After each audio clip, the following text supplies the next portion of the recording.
All right, we're going to go ahead and get started.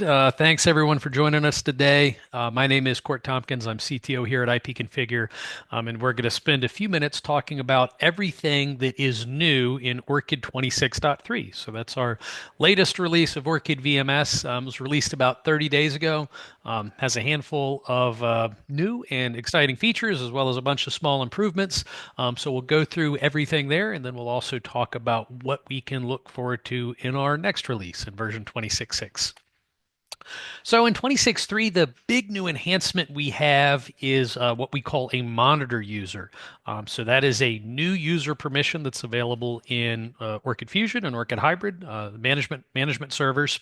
And a monitor user is effectively a read-only administrator who has full access to the system configuration, but can't change settings, right? So it's basically a read-only admin. So I'm going to go into IP Configure's Orchid demo system. I'm going to log in as a regular administrator user so I can show you how these read-only admin or monitor users are configured. Then we'll log in as a monitor user to see what that looks like on the other side. So I'm going to log in with SAML as my regular admin account here at IP Configure, and I am going to go to the permission groups. I've already set up a monitor permission group, so I'll search for monitor. We have this group called monitor test group. I'm going to click that. I'm going to edit it to bring up the configuration dialog, and we can go to system-wide settings and see that at the system level, I can set a group as either having no administrative privileges. That's sort of a regular permission group for regular users, a full-blown administrator group, but now I have the ability to create what is called a monitor group.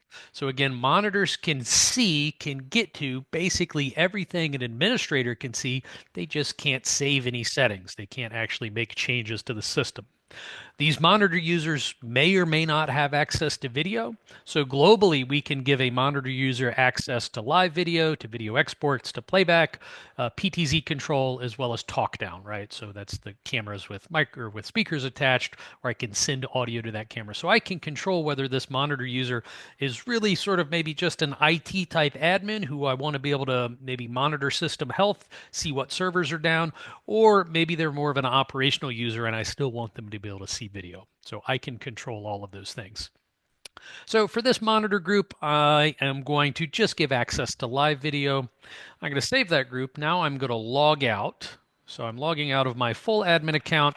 Now I am going to log in as this monitor user. And at first glance, the interface is obviously all the same. I have access to everything that an administrator might. I can go in, I can edit settings. Here in this example, maybe I'm going to change the resolution on a camera. Maybe I want to change this to, 960 by 360. And then as soon as I go to write anything, I get a notice that I have read-only access. So again, it's a way to give access to certain users to kind of everything that an administrator account might get you access to from an information perspective, but not give them the ability to change settings in the system. So the sorts of things that a monitor user might have access to that a regular user wouldn't, that you'd want to share with people, but again, not make them a full-blown admin, are for them to be able to see things like server status, right? On this server page, here on our demo site, we only have 3 servers. On a big system, I might have hundreds or thousands of servers. I can sort that by server health. I can see what servers are down, how long they've been down. I can see what cameras are down on servers. I can go through and inspect things like retention policies. Before 26.3, you needed to be an administrator to see all of that. Now, with 26.3, I can be a monitor user, see all of that data, but not have the ability to change the system configuration. So yeah, again, a couple of use cases for monitor users. Monitor user in particular is one of those features that we've developed based on feedback from customers. The various customers that we've heard from that wanted a feature like this, they all had slightly different use cases, and maybe you've got some different use cases as well. Um, from a selfish standpoint, IP Configure likes this. We can now make a lot of folks monitor users within our public-facing demo site, let them see the full Orchid experience, but not have to worry about the settings getting changed a lot on our demo site. But that's equally useful to our reseller and integrator partners as well, many of whom have Orchid demo systems. Easy to share the full Orchid experience with prospective Orchid users and not worried about a demo system getting changed or otherwise trashed. Uh, from a more end user standpoint, with a typical Orchid use case, health monitoring for IT technicians, that was a frequent request. That's one of the needs that this monitor user feature is designed to solve, where maybe you have IT folks who you want to be able to monitor whether servers go up and down, cameras go up and down. Obviously, before 26.3, they could receive email alerts, they could receive notices, but obviously, it's also useful to go into the system, see what error message maybe a down server is reporting. Is it a network issue? Is the server degraded? How long has it been down? All those sorts of things that an administrator can see. You can now make your IT technicians monitor users. They have access to that same information. Similarly, configuration visibility for management. So, a big organization might have regional managers, district managers, those sorts of people who, in order to use Orchid effectively, they need to be able to see or they want to be able to see how the system is configured. Maybe it doesn't make sense to make them a full-blown administrator. Now we can make them monitor users. They can get sort of access to all of those health dashboards and configuration settings. So that is the new monitor user type in Orchid 26.3. Um, we continue to make enhancements to Orchid AI in Orchid 26.3. Obviously, that is a big focus of engineering development here at IP Configure. So in 26.3, we added support for Intel QuickSync decoding acceleration. So that's really targeted towards Orchid AI. So Orchid AI can now use Intel QuickSync for hardware accelerated video decoding. So Intel QuickSync is a technology that's embedded in the onboard GPUs of most desktop Intel processors, right? These are things like your i3s, i5s, i7 type CPUs. CPU that's often available in IP Configure's SteelFin server line and all of our Tiger servers. Um, Intel QuickSync allows the CPU to decode H.264 video, H.265 video, also AV1 video, as long as you have a new enough processor. And it does that sort of entirely in dedicated hardware on the CPU that doesn't require sort of normal CPU processing, right? So it's just sort of free from Orchid's perspective. This Intel QuickSync acceleration is really useful for Orchid AI installations that don't have an NVIDIA GPU. For a while in Orchid AI, I think since maybe 25.12, we have supported hardware accelerated decoding for Orchid AI on NVIDIA GPUs. So in order for Orchid AI to do its processing, it has to take that H.264 or AV1 data, decompress it so it can get to the raw video. Um, a NVIDIA GPU has lots of spare decode capacity. So an NVIDIA GPU by itself can decode enough video to perform Orchid AI processing on sort of all of the streams that we can support on an NVIDIA GPU. Typically, that's around 100 or so video streams. So if you have an NVIDIA GPU, this Intel QuickSync decoding acceleration doesn't really buy you much because, again, that NVIDIA GPU can do everything from a decoding perspective by itself. But if you're using Orchid AI without a GPU, Orchid AI can, of course, run with just a CPU. This Intel QuickSync decode acceleration will help increase the number of AI streams that your computer can support, since that expensive operation of decoding video is now handled by this dedicated Intel QuickSync processing rather than relying on the CPU to do the decode. So that's Intel QuickSync decoding acceleration new in 26.3. 26.3, we have also added the ability to change the way the Orchid Hybrid and Orchid Fusion login screens work. Sort of a simple change, but again, driven by customer feedback. We've got a lot of customers who use single sign-on with Orchid Fusion and Orchid Hybrid. Um, Typically, that's a SAML login provider, so somebody like Google or Microsoft Entra ID, Okta, those sorts of folks. And if a customer has single sign-on enabled or an end user has single sign-on enabled, typically they're going to want almost all of their users to use single sign-on. Well, before 26.3, the Orchid login screen looked typically very much like this screenshot here on the left, where the single sign-in button is not particularly emphasized. It's sort of below where you would use to log in with your dedicated Fusion username and password. And the feedback we got from a lot of end users is that think well-meaning, but perhaps otherwise less technical end users might type their SAML credentials into the username and password rather than click the SAML login button. So beginning in 26.3, we now have a couple of ways to configure and rearrange this login screen. You can see the middle screenshot there allows us to bring those SAML login buttons to the very top to make them more prominent, hopefully indicate that, hey, why don't you try logging in this way first? And then with the third option, we can even sort of collapse and hide the way that you log in with a dedicated Fusion username. Again, sort of nudging users to use that SAML login, which again, a lot of our enterprise end users use and is typically the preferred way to log in to Fusion and Hybrid in one of those environments. All right, so in 26.3, we have now added some new bulk camera operations. So great for system administrators, great for IT integrators, but even for kind of end user type administrators, there's a lot of good use cases here as well. So we can now enable, disable, and delete cameras in bulk. We've been able to delete cameras in bulk, I think, since the very beginning of Orchid. Really, this is around enabling and disabling cameras in bulk. So let me go back to our demo site. I will give you a quick look at what that looks like. So I can select individual cameras. This is not new in 26.3, but what is new is I now have the ability to select all cameras. So you'll notice I can select all on the current page of cameras that I'm looking at, but I also have the ability to select all of the cameras on this server. In this case, we have 85 cameras. And then once I have them selected, I have the ability to delete, disable, enable, or recover all of those cameras. So I think the bulk disable is a use case that we've heard, a request that we heard from a lot of customers, just sort of based on how they use their servers. Maybe you are moving a server from one location to another, sort of moving some servers around, perhaps as part of an upgrade. You might not want to delete all of the cameras on a server. I still want to hold on to that retention until it, or hold on to that video until maybe my 30 or 60-day retention cycle is up. In that case, if I have a server with 32 cameras on it, I probably want to disable all 32 of those cameras and then add 32 new cameras from the new location that I moved the server to. I would disable rather than delete those old cameras so that I can still have that footage around and still play it back until my retention cycle has elapsed. So in any case, previously before 26.3, I'd have to disable all 32 of those cameras individually, sort of a tedious operation. I can now do that in bulk. Same thing with enabling and deleting and the few other operations we saw there on the demo site.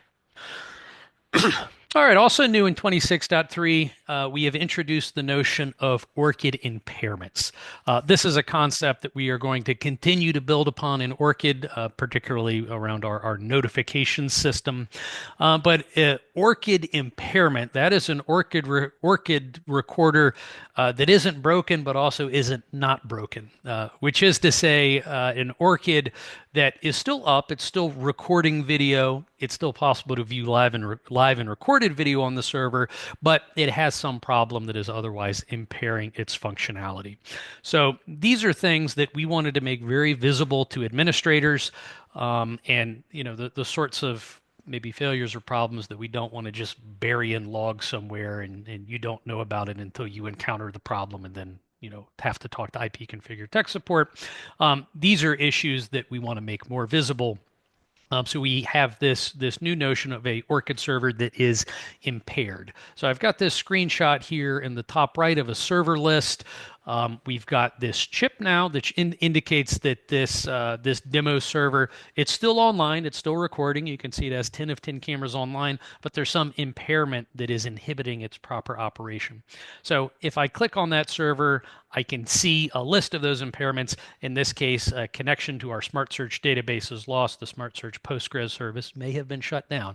Postgres is the database we use for storing all of our Orchid AI information. And indeed, I manually shut down that database in order to get this screenshot. But again, this is the type of failure that doesn't prevent you from viewing video, doesn't prevent Orchid from recording video, but it does degrade Orchid's capabilities. In this case, all of that Orchid AI data that we're generating, we don't have a place to store it because the database has gone offline. We now have a very visible way to convey that information to end users and administrators. So that's new in 26.3. The final chapter in the story, which we will see very soon in a subsequent release, is the ability to generate server offline or server impairment alerts. The same way that we can send automated email alerts when a server goes down or a camera goes down. Um, Maybe in the next release or in a release soon thereafter, we'll be able to send similar email alerts for these impairments. Currently, these impairments are visible in the admin UI. They're accessible via the API. Email-based alerts on these are coming soon. All right, here's a small quality of life improvement in Orchid 26.3 bag view persistence. So the bag viewing mode is now preserved across user sessions. Again, that's a small thing, but this was some feedback we received from a couple of end users, yeah, added it to our roadmap, and we've implemented it this release. So just as a reminder, if I go to the Orchid stage, I can open up what we call our camera bag, where we list all of our servers and cameras. And if I scroll down here and expand our main IP configured demo server, I see a view where each camera is displayed in a pretty dense grid of thumbnails. There's a second view where I can get large thumbnails, and there's a third view where I can get thumbnails with some more information, the camera name, frame rates, resolutions. So users have asked that when I pick one of these viewing modes, I want that mode to always be active even after I log out and log back in. 26.3, that is now true. All right, handful of other improvements in Orchid 26.3, some performance improvements as well as quality of life improvements. Beginning in 26.3, the stream configuration dialog, that is the place in the admin UI where I pick frame rates and resolutions and those sorts of things. We now provide a warning if the aspect ratio of a camera's analytic stream and the aspect ratio of its default viewing stream do not match. If those don't match, then the object detection boundaries that we show in Orchid, let's see. So let me pull up an AI stream here. Let's see. Sorry about that. Yep. These object detection boundaries that I'm logged in as a monitor user. Sorry.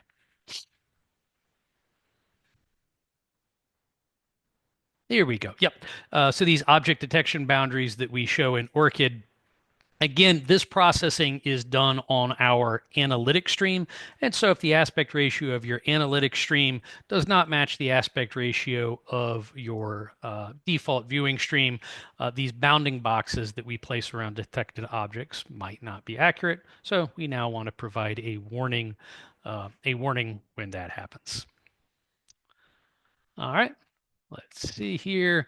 What else do we have? Planned restarts are now noted on the systems events page. So it's possible to have a scenario in Orchid where I have perhaps set up sort of aggressive system alerts. So I want to be notified as soon as a server goes down. That's great. That's something we encourage our users and administrators to do.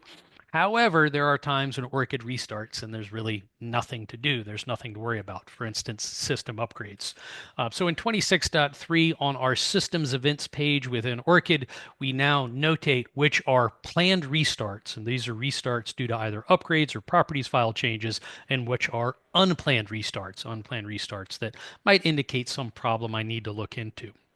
In a subsequent release, we will also be able to mute those restart alerts for planned events. So maybe I don't even want to receive an email when an Orchid server restarts due to an upgrade. Right now, we're logging that information. In a future release, we'll be able to prevent alerts from going out based on that information. In 26.3, you can now manipulate server tags on Orchid NVRs from the command line. Something that we use internally as part of our cloud services. I think we've also received some requests from end users.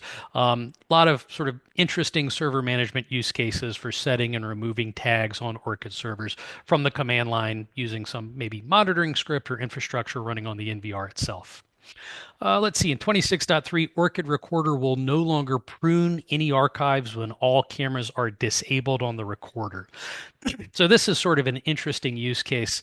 It really depends on how you have your retention set up, but let's see, to give you an idea of what I am talking about, let me go to the retention policy page on an NVR here.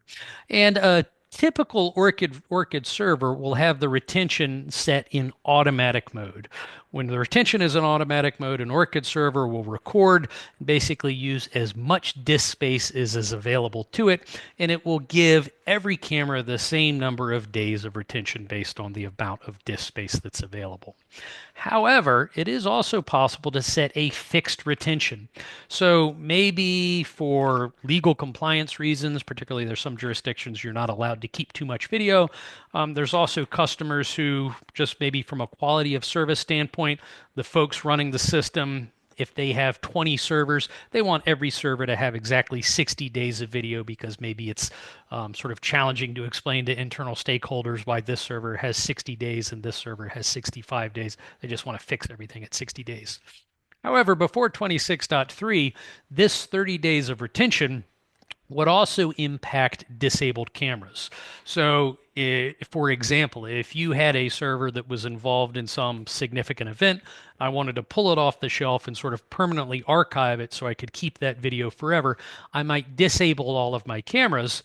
However, if I were in this mode where we only retained 30 days of video, if I boot that server up 90 days later, well, all of the video is 90 days old and Orchid will immediately go to delete it. The idea is that if you have all of your cameras disabled, that probably wasn't what you had intended to do. You had probably intended to sort of freeze this server in time. So beginning in 26.3, that is now effectively the behavior. If every camera on an Orchid recorder is disabled, we will no longer prune or delete any video archives. Let's see, also in 26.3, Orchid forensic timestamps now default to local server time, not UTC time. So forensic timestamps are a sort of evidence mechanism whereby Orchid adds a subtitle track to every video archive that it writes. And in that subtitle track, we include time and date information about when the video was recorded. By default, before 26.3, we included UTC time or Greenwich Mean Time. Um, the thing about UTC time is that it is independent of time zone. So you never have to worry about the time zone being configured incorrectly on the server. The time will still be correct, right? UTC is sort of always correct as long as you're connected to an NTP server. If you're using local time, well, that forensic timestamp might be misleading. If the server's time zone has been set incorrectly. So that was the thought process for defaulting to UTC time. Based on customer feedback, nobody really agrees with us on that point. Folks generally find UTC time pretty confusing, and I think most people are willing to take the risk of maybe the time zone being incorrect. Local server time just makes sense to people. So that is now the default. If UTC time makes sense to you, you can switch back to it, but local server time is now the default time that's embedded in that subtitle track that we include for evidentiary purposes in all of the video that we record. Let's see. A couple of more things that I will mention. Let's see. In 26.9, we've also included some updates to Orchid AI. So we have improved Orchid AI's recognition accuracy. Again, constantly making updates to Orchid AI. Let's see. In this example, let me look here. Yep. So we have added a notion of what we call tracking to Orchid AI. And by tracking, what we mean is when we identify an object, in this case a person, we're able to link frame to frame that this is the same person. And that allows us to create much higher fidelity, much higher frame rate, and much smoother object tracks for people and other detected objects. In this case, I actually have some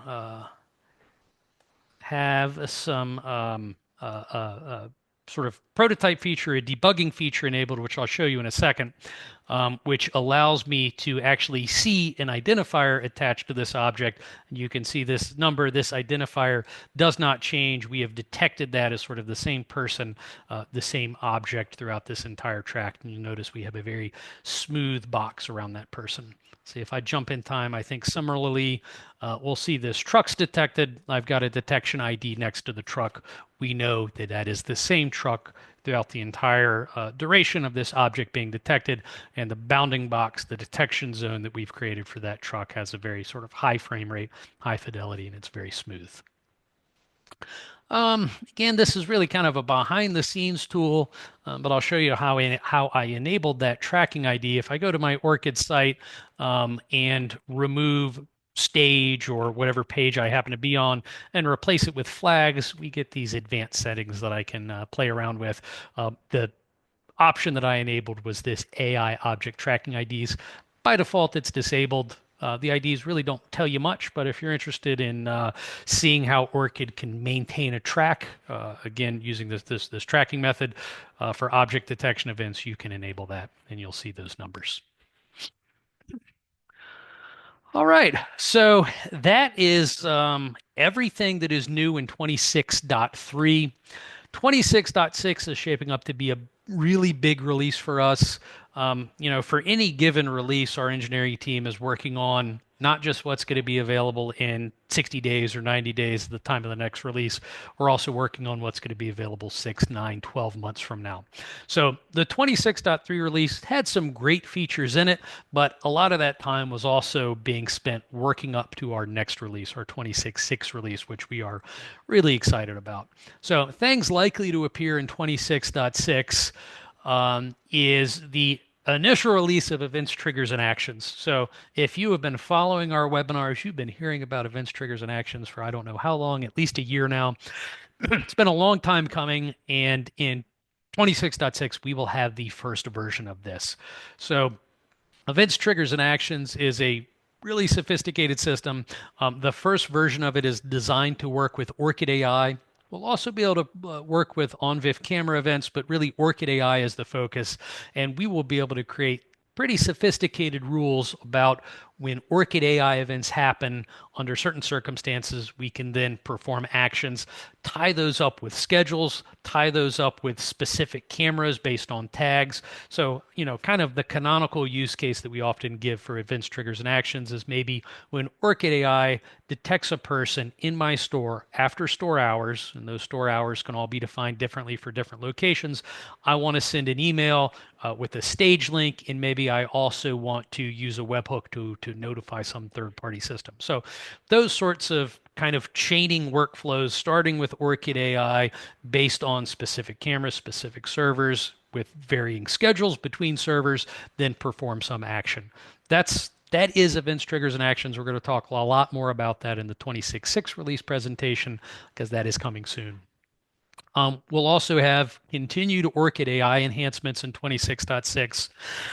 So we're continuing to enhance the accuracy of our detection and tracking. We've got some new technology that we're introducing in 26.6. Most of those changes in probably most, if not all, Orchid AI improvements in the short term are going to require an NVIDIA GPU. So the current capabilities of Orchid AI will not change. And as of the 26.3 release, all of those capabilities are available using just a CPU without a GPU. Beginning in 26.6, beginning in the next release, the new Orchid AI capabilities that we will see are going to require an NVIDIA GPU. Again, those capabilities are going to be enhanced detection and tracking, but also semantic search.